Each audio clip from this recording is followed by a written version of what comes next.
Good morning. This is a wonderful morning. This is the morning that the Lord has made. This is to get you, I'm starting this video to help you understand this journey that I'm getting ready to take.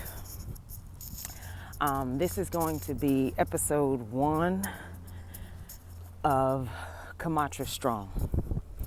So this is going to be on my new podcast, SiponthisT.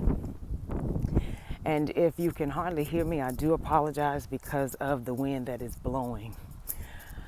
I'm out here taking my daily stroll, but I really wanted to get started on my episodes for this because it's coming, and it's coming faster than I can get prepared for it. But the Lord's willing, everything is going to be wonderful. So, just to give you the backstory on what has happened. Here on November 15th,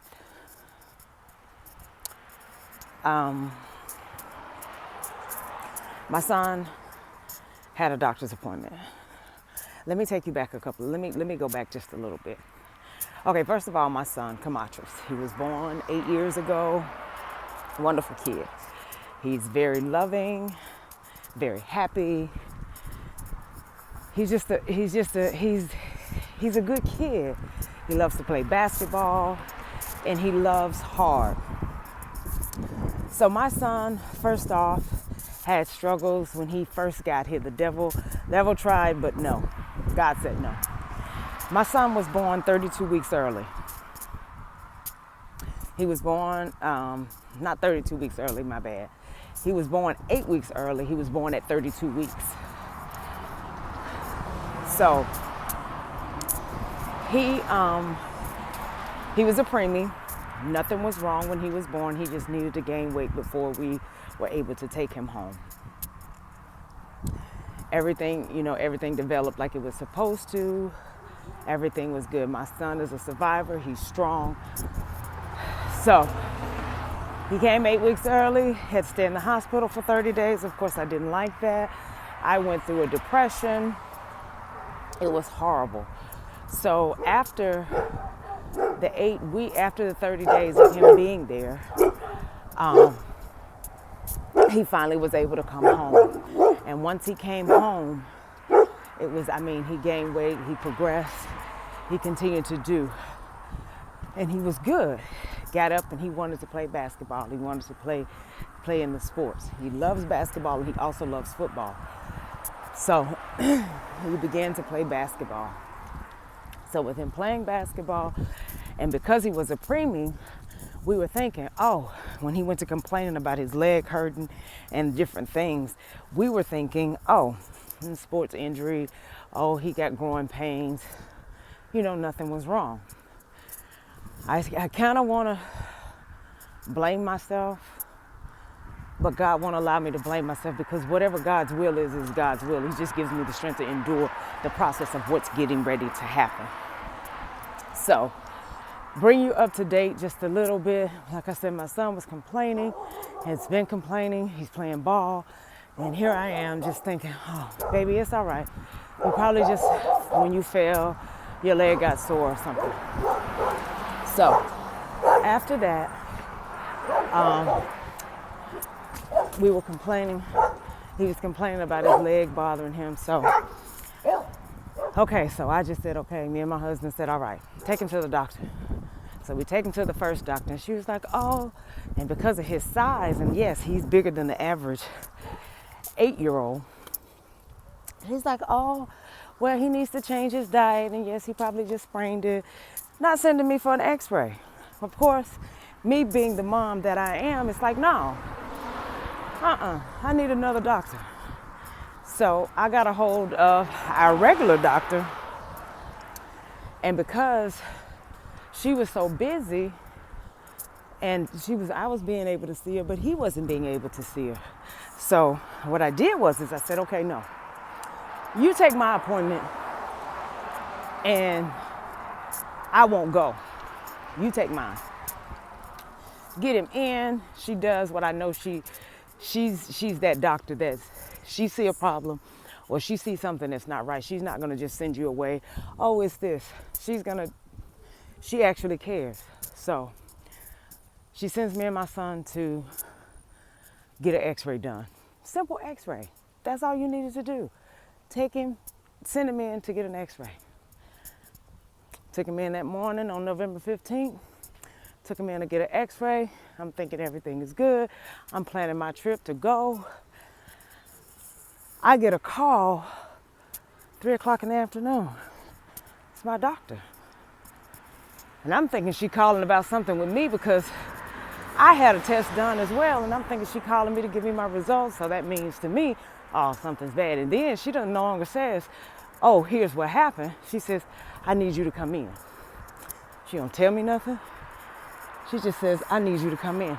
And instantly, my mind thinks, oh gosh, she's trying to tell me something bad about me.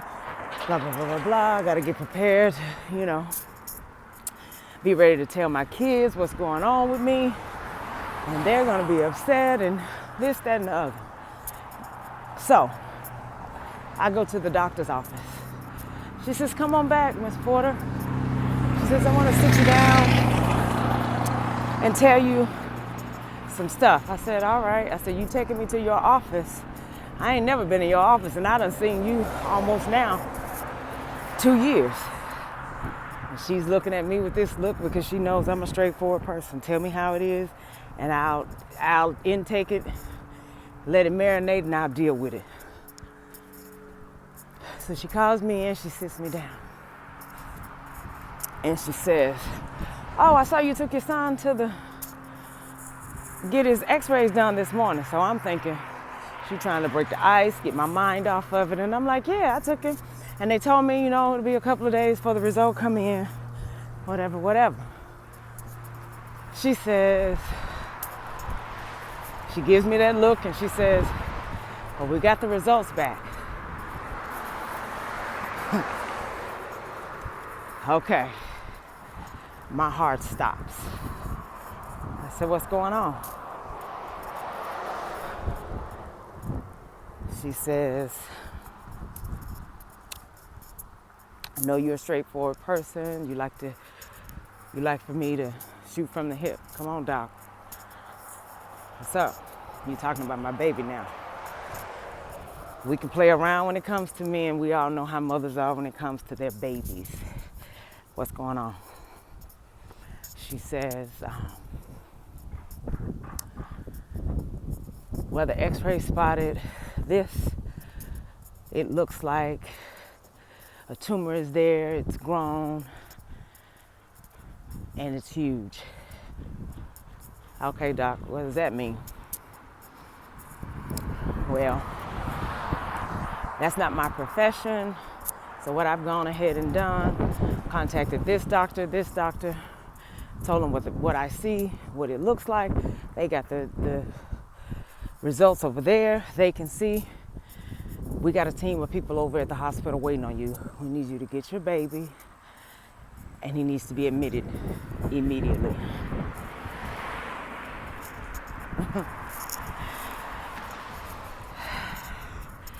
For anyone out there that's listening, to be a mom and to hear that is happening to your baby, you can only imagine what it did to me. I said, no, not my baby. No, that can't be, no, not my baby. Doc, I thought she was calling me in here for me. I thought she was in here to call me to give me some bad news about me. Not my baby. She says, I know. I said, no, you don't know. That's my baby. She says, I'm so sorry. She says, but I got a team of people waiting on you. A team. So when it's a team of people, then you know it's nothing. It's nothing minor. A team of people? All right. I clear my face, put my mama hat back on, and said, okay,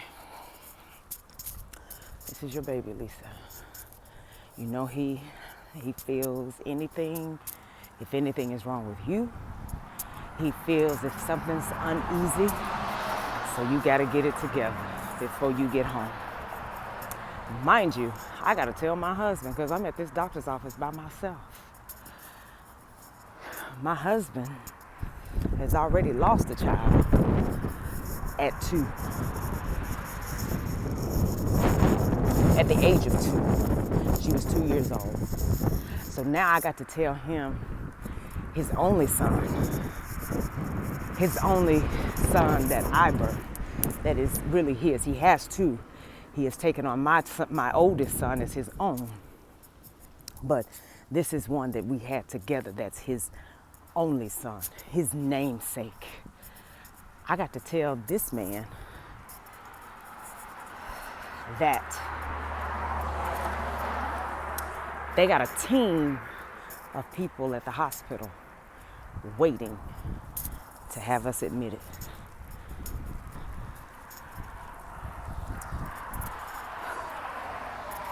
I get to the hospital, the team is there. No, back up, because I know y'all will be mad if I skip the portion with telling my husband. So I get to the house, tell my husband to meet me outside, because like I said, my son is so loving and he's so connected to his parents that he could sense anything that's not right, especially when it comes to his daddy too. So I get him, I get home, he's standing outside.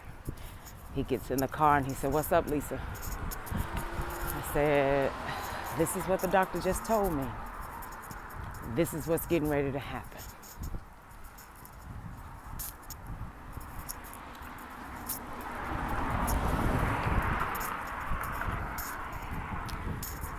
Y'all, if y'all know my husband, if y'all know me,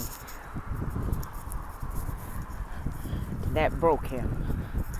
I saw a hurt in his eyes that's like, only that could happen if there's truly love, if there's a love that you can't explain of something that could literally hurt him. So when I told him and I saw that hurt in his eyes, I knew that I really had to be strong at this moment. So now I got to put my wife's hat on of support to hold him up at a time that he feels like he can't even hold himself up. That's what called being a help meet. When he can't, I have to say I can. We can't fall down together. When I know he's went through this before, so I know it hurts. Not to say that it doesn't hurt me, because this is my first time. Is he gonna be there for me? Of course my husband is gonna be there for me. But at this particular moment, he needed me. I told him, I said, it's okay. It's gonna be okay.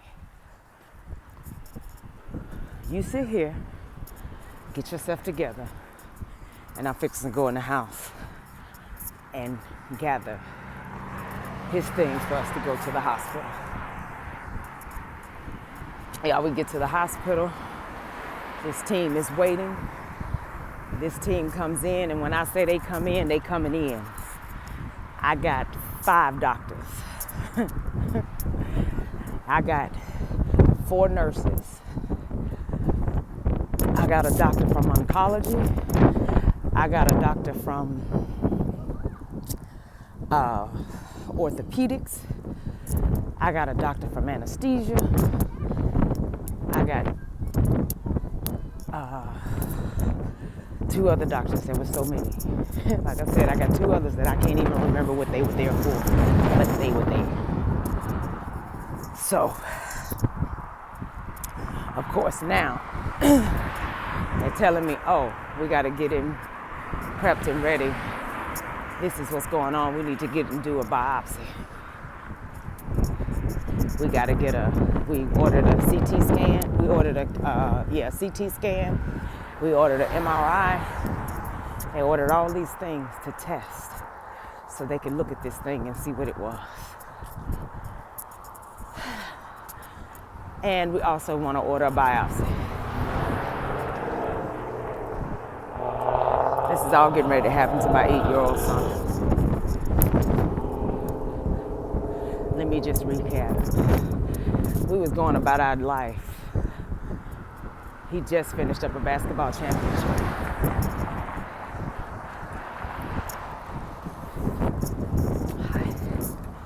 Just finished up. And now this is what an 8-year-old life is like. You got 5 doctors in front of you, 4 nurses, and you got your parents sitting there. He's 8. He don't know what's going on. The only thing that I told him, they're trying to find out what's wrong with your legs, son. They're trying to make it better. Because as a mother, that's all I can tell him. Because I'm not believing anything else.